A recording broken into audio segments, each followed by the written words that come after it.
Il est 8 heures ce matin lorsque le lycée Émile Jacquemin reçoit une alerte à la bombe. Un périmètre de sécurité est dressé autour du parc Léopold. Certains élèves avaient déjà fait le trajet jusqu'à l'école et ont trouvé porte close. On devait venir à 10h30 parce qu'ils allaient régler les problèmes, sauf que sur le chemin, ils nous ont dit de rester chez nous. Du coup, nous, c'est un peu un problème vu qu'on arrive ici. Du coup, on ne sait pas si on doit rentrer chez nous ou si on doit rester. Il fait froid en plus et ils ne nous donnent pas des nouvelles. La police n'aide pas beaucoup et ils ne donnent zéro information et ça ne nous aide pas. Les élèves ont pu regagner l'école vers midi. Même scénario à Arun où le Collège des Étoiles a averti son personnel vers 10 heures par mail du déclenchement de l'alarme de l'établissement pour évacuation. On nous a demandé d'évacuer un peu plus loin, donc on s'est installé sur le parking de l'école juste en face.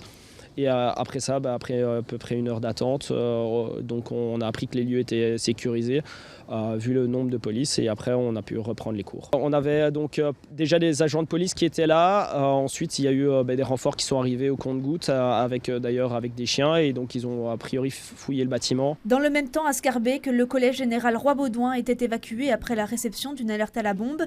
L'établissement a informé les parents par mail. Les services de police sont intervenus rapidement pour les 3 écoles. Un périmètre de sécurité a été mis en place, les écoles ont été évacuées pendant ce temps-là.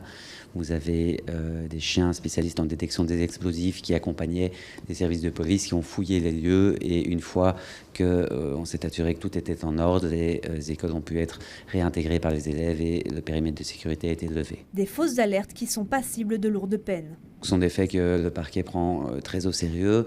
Ça peut mener évidemment à des poursuites pénales, et devant le tribunal correctionnel, les auteurs de ce type de faits encourent des peines qui peuvent aller de 3 mois à 2 ans d'emprisonnement, ainsi qu'à une amende qui est entre 400 et 2 400 €. L'enquête suit activement son cours afin d'identifier les auteurs des faits.